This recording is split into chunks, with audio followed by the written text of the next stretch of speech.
Protestat për Zvërnecin kanë sjellë sërish reagimin e kryeministrit Edi Rama, ndërsa postoi një video të një protestuesi i cili kërkoi dorëheqjen e tij. Kreu i qeverisë shpreh se pavarësisht të revoltës, Shqipëria do të bëhet sipas vizionit që qytetarët i kanë besuar në 11 maj.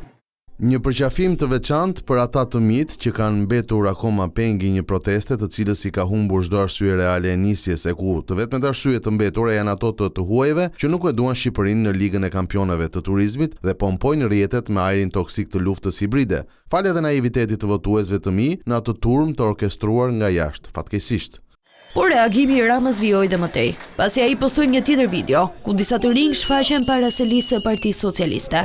Kryeministri i quajti ata mysafirët e paftuar të natës.